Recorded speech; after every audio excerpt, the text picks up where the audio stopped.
Shopping காம்ப்ளெக்ஸுக்கு ஒரு தகப்பன் தன்னுடைய பிள்ளைய கூட்டிகிட்டு போறாரு. ஏன் கூட்டிகிட்டு போறாரு? அந்த பிள்ளைக்கு பிறந்த நாள் பரிசு வாங்கி கொடுக்க கூட்டிகிட்டு போறாரு. பிறந்த நாள் பரிசு வாங்கி கொடுக்கறதுக்கு அந்த பெரிய காம்ப்ளெக்ஸுக்குள்ள அனுப்பி விட்டுட்டு, உனக்கு எது வேணுமோ வாங்கிக்கப்பா அப்படின்னு சொல்லிட்டு இவர் ஒரு ஃப்ளோருள்ள போய் ஒரு கிஃப்டை பேக் பண்றாரு. அவனுக்கு தெரியாம பேக் பண்ணி மை மை கிஃப்ட் அப்படின்னு போட்டு டேடின்னு போட்டார். இப்ப ரெடி பண்ணி வச்சுட்டார். இப்ப அந்த புள்ள மேல போன புள்ள வேகமா இறங்கி கீழே விடுது. டேடி சொல்லுப்பா, கிஃப்ட் எடுத்துட்டேன் அப்படின்னு. எங்க? தோ இப்ப பாக்குற. அந்த டாடி சொல்றாரு, இது வேண்டாம்ப்பா, இது வேண்டாம், உனக்கு நான் வேற எடுத்துட்டேன் அப்படின்னு சொன்னோடனே இந்த சொல்றான், வேணாம் வேணாம், நீங்க எடுத்தது எனக்கு வேணாம், எனக்கு எதுதான் வேணும்? எனக்கு இதுதான் வேணும், எனக்கு இதுதான் வேணும்னு அழுகுறான், கத்துறான், கூச்சல் போடுறான். அவர் சொல்லிட்டாரு, டேய் இதை விட உனக்கு சூப்பரா உனக்கு டாடி எடுத்து வச்சுட்டா வா அப்படின்னா ஒத்துக்கவே இல்லை. உடனே சொல்லிட்டாரு, டாடி பார்சல் பண்ணுங்க. பார்சல் பண்ணி கிஃப்ட் வீட்டுக்கு வந்துடுச்சு.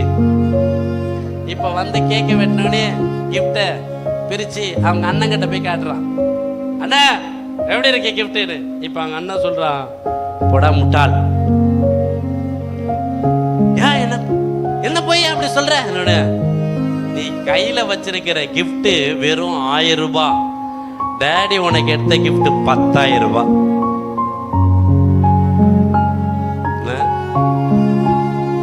1000 ரூபாய் பெருசா 10,000 ரூபாய் பெருசா? என்ன சொல்ற? டாடி எத்தனை முறை சொன்னாரு, எத்தனை முறை அதை வச்சிருன்னு சொன்னாரு. ஏன் ஐயோன்னு அழுதான் பாருங்க. கொஞ்ச நேரத்துக்குள்ளே அதே டாடியுடைய கரத்துல எந்த 10,000 கிஃப்டை எடுத்துன்னு வந்தாரோ அழுகிற அவனுக்கு உண்பதாக எடுத்துட்டு வச்சார்.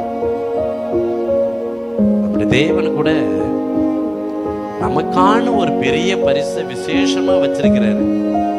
ஆனா நாம தான் அற்பமானதுக்கும் ரொம்ப கேவலமானதுக்கெல்லாம் ஆசைப்பட்டு அந்த விலை உயர்ந்த கிஃப்டை அலட்சியப்பட்டோம். அதனாலதான் பவுல் சொல்லுகிறார் 2 கொரிந்தியர் 7 அந்த மகத்துவமுள்ள பொக்கிஷத்தை இந்த மண்பாண்டங்களுக்குள்ள வைத்தார். யாராவது பொன்னையும் வெள்ளியும் வைடூரியத்தையும் மாணிக்கத்தையும் ஒரு பானையில போட்டு வைப்பாங்களாங்க? ஒரு டைமண்டத்தையும் போய் பானையில போடுவாங்களாங்க? என் ஆண்டவர் 1000 டைமண்டுகளுக்கெல்லாம் மேலானவர். அவர் எங்க எடுத்துன்னு வந்து வச்சாராம்? பிதா ஒன்றத்துக்கும் பிரயோஜனம் இல்லாத இந்த மண்பாண்டத்துக்குள்ள வச்சார். ஆனா இந்த பொக்கிஷத்தை நாம என்ன பண்றதுல அறியல. தேவன் எனக்கான ஒன்றை குறித்து வைத்திருக்கிறார். ஆனா என்னுடைய சபல புத்தி, என்னுடைய குறுகிய புத்தி, என்னுடைய ரொம்ப தாழ்த்தப்பட்ட எண்ணம் எனக்கு ஒன்றை குறித்து கொள்ளுகிறது, எனக்கு ஒன்றை குறிச்சுக்குது. அதை எடுத்துன்னு வந்து தனக்கு முன்பதாக வச்சுக்கிட்டு ராத்திரி பகலா அழுவுது. ஆண்டவரே ஆண்டவரே ஆண்டவரே, நீ தானே எடுத்துக்கிட்ட, நானா கொடுத்தேன்,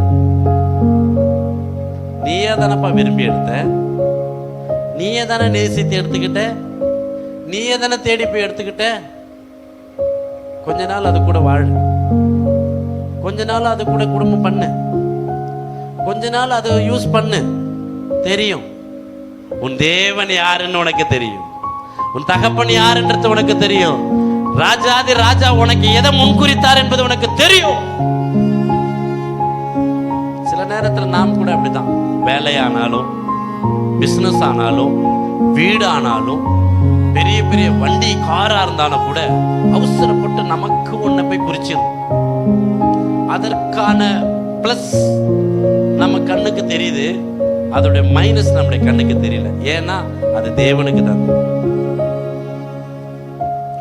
எப்பவுமே தேவன் நம்மளை இப்படி நடத்துகிறவர் இல்ல. நம்மளை எப்படி நடத்துவார் தெரியுமா? நம்மளை அப்படி நடத்திட்டு வருவார். எப்படி? ஐயா 30 வயசுல என் கண்ணுக்கு பார்த்ததெல்லாம் சந்தோஷம் அப்படின்னு நம்ம இப்படியே 31, 32, 33 ஓடுவோம். அப்படிதானே ஓடுவோம். ஆனா அவர் 70 வயசை குறிச்சு 69, 68, 67, 66 பிரிச்சுட்டு வருவார். ஏன் தெரியுமா? என்னை 70வது வயசுல என்னை கொண்டு போய் வச்சிருக்கிற அந்த மேன்மையான ஸ்தானம் இருக்கு பாருங்க, அது எனக்கு தெரியாது, சர்வ வல்லவருக்கு தெரியும். ஆனா நாம தான் என்ன பண்ணிடுறோம் தெரியுமா? 70 விடுங்க, 70 எப்பயோ இருக்குதுங்க, இப்ப 30க்கு வழி சொல்லுங்க, இப்ப ஒரு 50 கொடுங்க, டக்குன்னு பிரிச்சிடுறேன். இப்போ சடனா என்ன பிரிப்படி உனக்கு என்ன தெரியும்? ஏன் தெரியுமா அப்படி நம்ம ஒரு எண்ணம் வருது? நமக்குள்ள விசுவாச குறைவு. நம்முடைய வாழ்க்கையில விசுவாசம் ரொம்ப குறைஞ்சு போயிடுச்சுங்க. அதனாலதான் தேவன் எனக்கு குறித்தது நிறைவேறுகிற வரைக்கும் என்னால வெயிட் பண்ண முடியல. நான் உடனே என்ன பண்றேன்னா, எனக்கு ஒண்ணு குறிச்சுக்கிறேன், எனக்கு ஒண்ணு எடுத்துக்கிறேன், எனக்கு ஒண்ணு சுதந்திரிச்சுக்கிறேன், எனக்கு ஒண்ணு தூக்கிக்கிறேன். காரணம் என்ன? எனக்கு அவர் குறித்தது நிறைவேறும் அப்படின்ற விசுவாசம் எனக்கு இல்லாம போயிடுச்சு. அவர் எனக்கு குறித்தது சீக்கிரம் கிடைக்கும் அப்படிங்கிற பொறுமை என்னை விட்டு போயிடுச்சு. அவர் எனக்கு குறித்தது 100% உண்மை அப்படின்றத மறந்து போச்சு. அதனால என்ன நடக்குது தெரியுமா? அவர் எனக்கு குறிச்சாரு, அது என்ன ஆகுது தெரியுமா? 3 விஷயத்தை அது பேஸ் பண்ணுது. ஒண்ணு, எனக்கு அவர் குறித்தது தடைப்படுகிறது. ஏன்னா நான் குறிச்சதை எடுத்துக்கிறதுனால அவர் எதை குறிச்சாலும் அது என்ன ஆயிடுச்சு? ஸ்டாப்.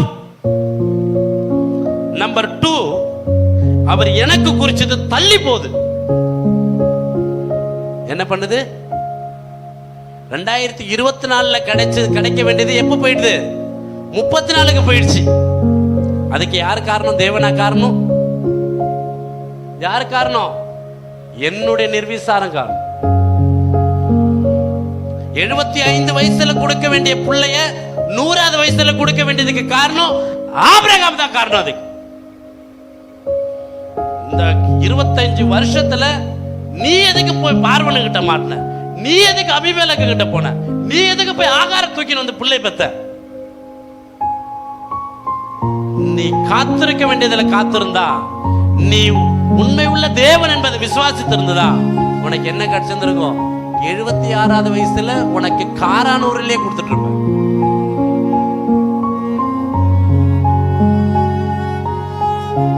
சில நேரத்துல நம்முடைய வாழ்க்கையில தேவன் குறித்தது நமக்கு கிடைக்காம போனதுக்கு முதல் காரணம், நமக்கானதை நம்மளே குறிச்சுக்கிறது தான்.